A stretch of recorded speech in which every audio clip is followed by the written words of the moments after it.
Alhamdulillah kita bisa berjumpa lagi. Ini adalah topik tentang mabit dan lontar jumroh. Mabit itu di Muzdalifah. Ya. Apa yang kita lakukan pada saat mabit adalah kita bermalam di Muzdalifah.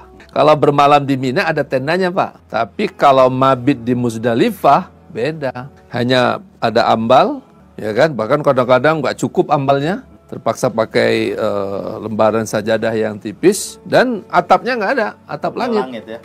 Ada angin malam, ada debu berterbangan. Nah, tentu saja kita sami'na wa ta'na untuk menjalankan ritual itu. Apa ya makna di sebalik ini? Bayangkan tuh satu malam, lalu besok paginya berangkat ke Mina, lontar jumroh Aqobah 7 kali. Baru setelah itu kita tahalul awal. Apa yang di sebalik kita mabit di Muzdalifah itu, maka kita hubungkan ini dengan tahap kita wukuf di Arafah. Tidak lain adalah membentuk kepribadian kita, keyakinan kita, kesadaran kita, dan tekad kita yang kuat untuk hidup sebagai khalifahnya Allah. Itu membawa dampak yang sangat besar, Pak. Bahwa hidup itu bukan sekedar menyelesaikan hidup, menunggu mati. Hidup itu hanya sekali, so kita udah foya-foya aja, kita nikmati apa adanya. Salah, Pak. Hidup itu adalah menjalankan misi dari Allah. Visi kita membangun peradaban, kita sebagai khalifah Allah. Jadi nggak ada hidup itu sia-sia. Hidup itu cuma mengalir aja. Hidup itu nunggu mati. Salah itu. Hidup itu adalah bagaimana kita bisa sukses di dunia, mengumpulkan harta, ya kan, menikmati. Yang penting kita dapat makanan dan tidak mengganggu orang lain. Kita dapat kekayaan, kita mencapai karir. Nah, setelah itu kita menikmati masa tua dan kemudian kita meninggal. Jadi ini pemahaman yang menurut saya tidak seperti pemahaman haji. Kalau haji, kita adalah khalifah Allah. Maka sepanjang perjalanan hidup kita adalah untuk mewujudkan misinya Allah Subhanahu wa Ta'ala. Apa itu? Membawa rahmat, menciptakan kedamaian. Dan nilai kita di hadapan Allah bukan nilai kita sebagai manusia. Nilai kita sebagai khalifah Allah. Karena sebagai manusia itu, kita nggak ada usaha kok jadi manusia. Emang Pak Ridwan lahir karena usaha Pak Ridwan? Poinnya adalah bahwa sebagai khalifah Allah, kita itu menciptakan nilai, ya, menciptakan manfaat yang berharga untuk diri kita, masyarakat, keluarga, dan bahkan manusia seluruhnya. Jadi tidak berhenti kontribusi kita hanya pada diri sendiri. Nah, spirit ini Pak Ridwan membuat jamaah haji itu apabila dia pulang ke tanah air, dia harus berjalan sebagai khalifah Allah. Dia bekerja sebagai khalifah Allah. Dia jadi ayah, menjadi khalifah Allah. Menjadi ibu, menjadi guru, menjadi karyawan, menjadi manajer, direktur, gubernur, menteri. Itu adalah sebagai khalifahnya Allah. Bukan sekedar profesi, bukan sekedar jabatan, sekedar kedudukan. Enggak. Nah, bagaimana dia menggunakan uang yang ada, jabatan yang ada, kesehatan yang ada, kemampuan yang ada untuk menjalankan tugas sebagai khalifah Allah. Jadi hidup itu adalah perjuangan menciptakan nilai yang berharga bagi kehidupan bermasyarakat. Dan nilai itulah yang akan dilihat kita mulia di sisi Allah atau tidak. Ini kemarin saya sempat menulis tuh Pak di laman Facebook saya kan. Hidup bukan tentang kenyamanan dan penderitaan, bukan. Hidup adalah tentang kita menciptakan nilai yang berharga untuk manusia dan di sisi Tuhan. Akibat itu, maka kita akan bekerja keras. Semua orang akhirnya bekerja keras, cerdas, tuntas, berpikir, membuat roadmap, membuat perencanaan. Nah, di antara mereka yang berjalan itu, Pak, manusia itu ternyata hasilnya beda-beda. Tergantung juga niatnya juga beda-beda. Adakah itu semua sebagai perwujudan misi dia sebagai khalifah Allah? Atau itu sebetulnya hanya cara dia mengumpulkan uang, kemudian dia bisa membeli barang-barang dan menikmati semua kehidupan tanpa tahu bahwa itu kemanfaatannya seperti apa bagi manusia dan bagaimana kemuliaan di sisi Allah, dia nggak hiraukan itu. Oleh karena itu dalam bisnis Pak Ridwan, berapa banyak yang melakukan kesalahan. Contoh, bikin dagangan, produknya itu yang merusak kesehatan. Coba Bapak bayangkan, dia bisnis, dibeli barangnya oleh orang lain. Lama-lama barangnya itu meracuni yang beli. Kezaliman yang luar biasa. Ada lagi, dia disumpah dia sebagai bupati, sebagai gubernur, sebagai pejabat ini, kepala dinas ini, kepala dinas itu.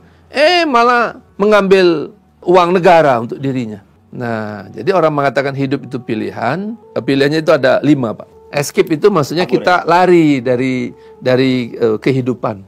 Oh udahlah, nggak ada gunanya ini semua. Kedua, dia ini quit, Pak, quitter. Nah, dia nggak suka yang susah-susah. Kalau ada yang susah dikit, mundur dia. Cari lagi sini, susah, menyerah lagi, pindah lagi, dan seterusnya. 3, namanya camper. Camper itu kalau Bapak naik gunung, kan ada yang bangun kemah. Nah, camper itu nggak mau melanjutkan naik gunung. Kenapa? Ah, udah enak di sini, selesai, nyaman. Jadi dia sukanya itu nyari kenyamanan. Nah, orang yang nyari kenyamanan nggak bisa jadi pejuang, Pak. Karena nggak ada perjuangan yang nyaman. Jadi itu mengapa orang tujuan hidup mau cari kenyamanan, cari keselesaan. Pasti orang ini nggak mau diajak berjuang. Wong perjuangan itu nggak ada keselesaan, nggak ada kenyamanan. Jadi perjuangan itu adalah pengorbanan. Apa yang kita korbankan? Kenyamanan kita. Dan orang yang berada dalam kenyamanan terus, dia namanya masuk dalam comfort zone. Nah, haji melanjutkan perjalanan, naik lagi. Jadilah kita itu climber, meningkat terus. Sama tadi, keluarga, masyarakat, bangsa, negara, dan terus. Akhirnya dalam perjalanan ini, kita melihat ada yang berhasil jadi pemimpin. Ada yang berhasil mempengaruhi orang lain, mengikuti dia. Padahal belum tentu benar juga. Tapi begitulah hidup. Siapapun yang bisa mempengaruhi orang banyak, bisa jadi dia mendapat bagian banyak. Dan ada bagiannya benar apa enggak, caranya haram, halal, enggak peduli manusia itu kadang. Nah, oleh karena itu, perjalanan manusia menjadi pemimpin berakhir dengan persaingan, pertikaian, bahkan peperangan. Bahkan menjenosid negara lain. Ya kan, menjajah negara lain demi mendapatkan lebih banyak. Enggak untuk diri sendiri, bahkan untuk 7 turunannya, bahkan untuk entah untuk siapa. Kalau begitu Pak Ridwan, memotivasi orang untuk menjadi pemimpin, membangun bisnis, membangun organisasi, membangun perusahaan, kata Allah tidak cukup. Setelah kamu wukuf di padang Arafah, menerima mandat sebagai khalifah Allah, kamu jangan pulang dulu ke tanah air.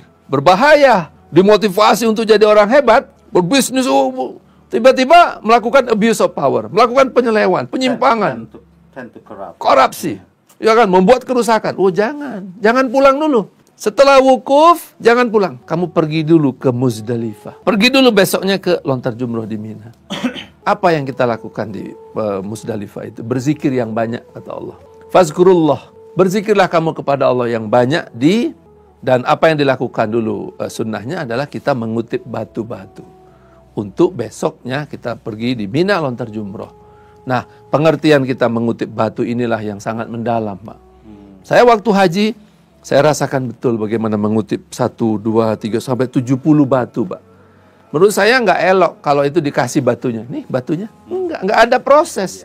Ambil sendiri batunya, pilih, dan sesungguhnya apa makna batu-batu itu? Kalau kita dimotivasi untuk jadi pemimpin, jangan lupa bahwa di dalam diri kita itu ada potensi yang hebat, membuat kita jadi orang hebat, tapi juga ada potensi yang destruktif. Kalau disiplin, lawannya apa? Malas. Malas inilah potensi keburukan. Ada nggak dalam diri manusia? Ada. Jujur, bohong.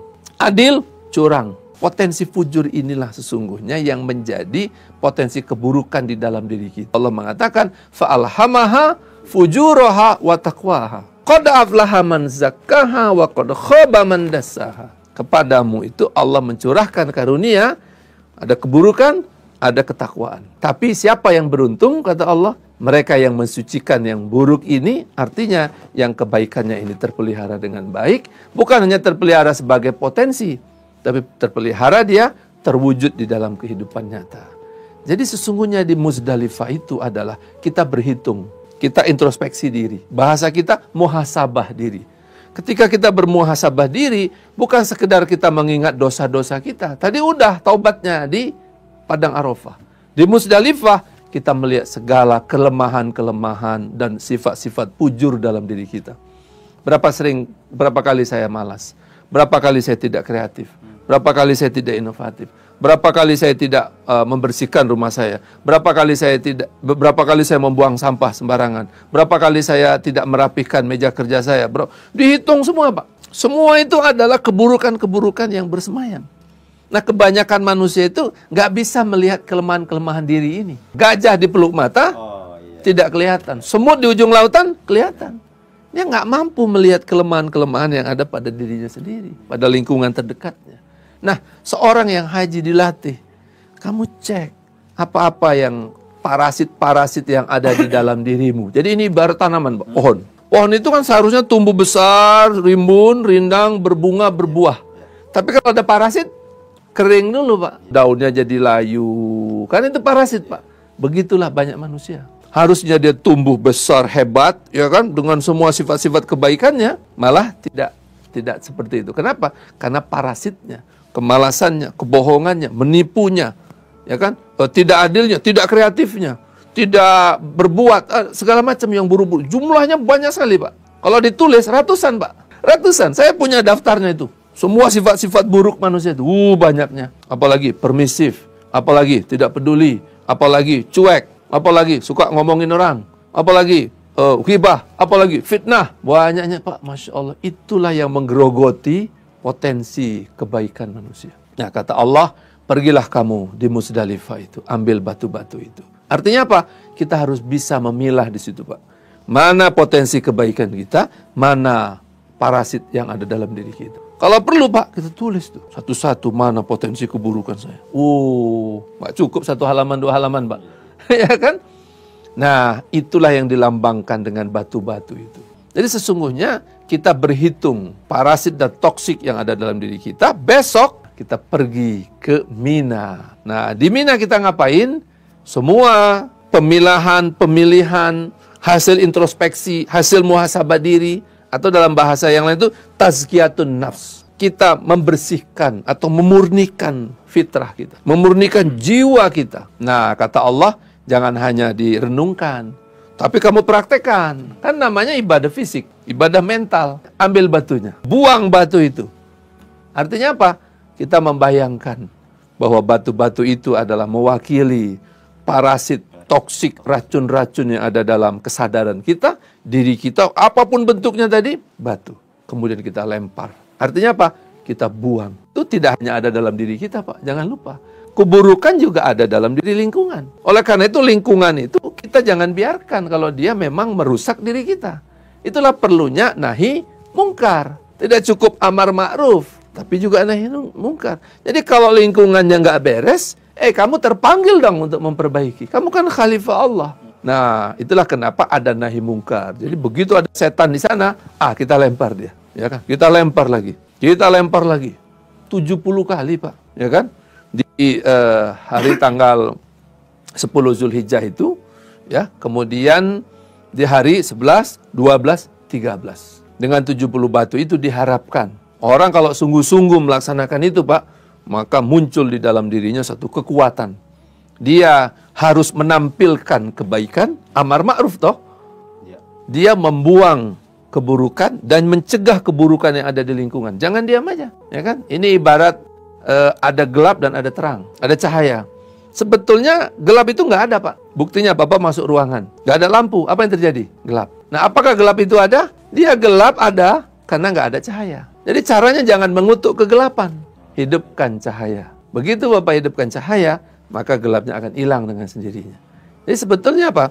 Tumbuhkan kekuatan kebaikan dari dalam diri kita, ciptakan kebaikan di masyarakat, maka keburukan dengan sendirinya akan kalah dia. Itu. Tetapi kalau kebaikannya, amar ma'rufnya tidak dimunculkan, maka keburukannya muncul. Dalam kenyataan, ada saja, Pak, orang yang ingin mematikan cahaya. Ada nggak? Iya, banyak kayaknya. Banyak. Oleh karena itu kita mesti mencegah, jangan kamu matikan. Jangan kamu matikan. Kata Allah itu, Pak, dalam surat As-Saff itu. Mereka ingin mematikan cahaya Allah. Kata Allah, Allah akan menjaga cahayanya untuk bercahaya terus. Walau karihal musyrikun.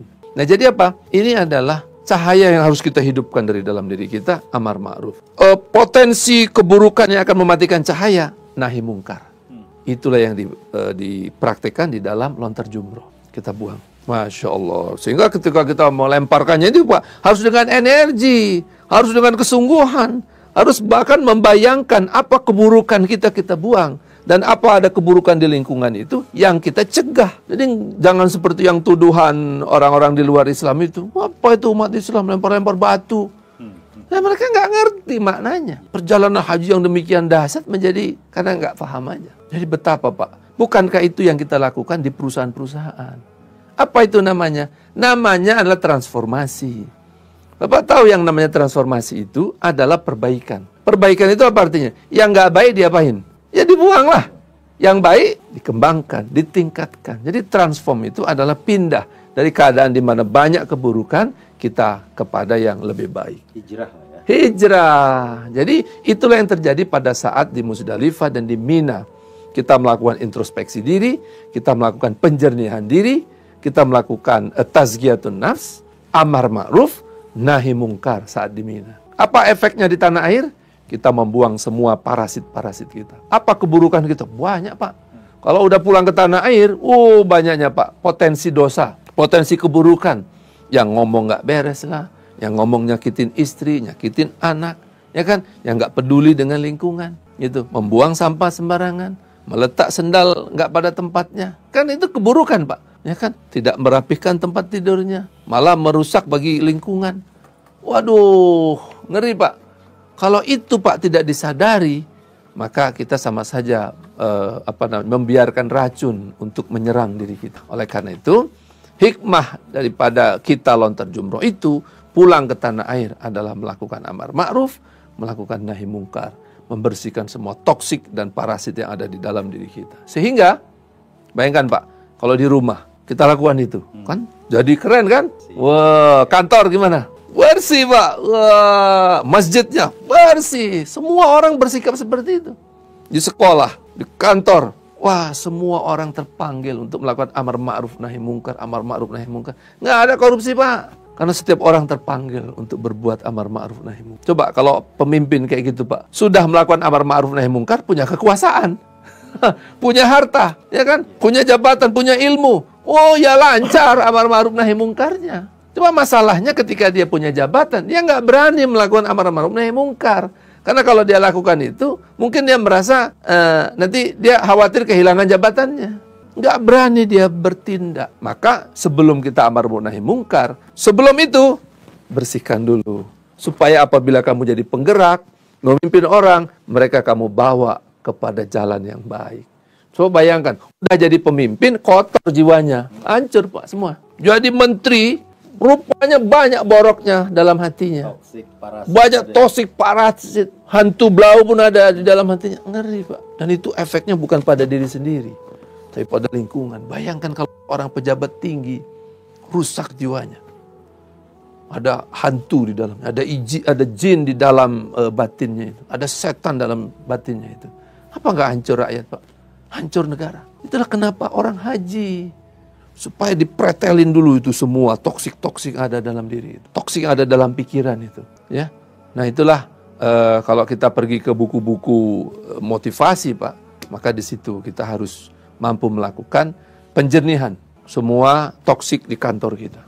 Jadi mana potensial toksik parasit itu? Itu kita bersihkan. Itulah setiap hari kita melakukan itu. Berarti perbaikan kantor, perbaikan pekerjaan, meninggalkan yang buruk, berbuat yang lebih baik lagi. Terus saja transformasi. Coba kalau Indonesia banyak nggak yang buruk-buruk? Indonesia ini keburukannya tuh banyak sekali. Maka tugas jemaah haji itu pulang membersihkan semua kotoran itu. Harus seperti air bah gitu, Pak. Banjir bandang itu. Jadi begitu 220.000 jemaah haji pulang ke Indonesia, itu kayak banjir bandang itu. Dibersihkan semua, kantor-kantor dibersihkan. Iya. Yang sampah-sampah masyarakat itu bersihkan semua. Kenapa? Saya udah haji, Pak. Saya harus amar ma'ruf nahi mungkar. Saya udah haji, Pak. Saya harus menghidupkan cahaya kebenaran, cahaya kebaikan. Saya harus hilangkan keburukan-keburukan. Kamu udah haji? Iya, saya akan kreatif, Pak. Saya akan inovatif. Saya akan perbaiki perusahaan saya. Itulah energi yang muncul dari seorang yang pulang haji. Itulah power of mabrur.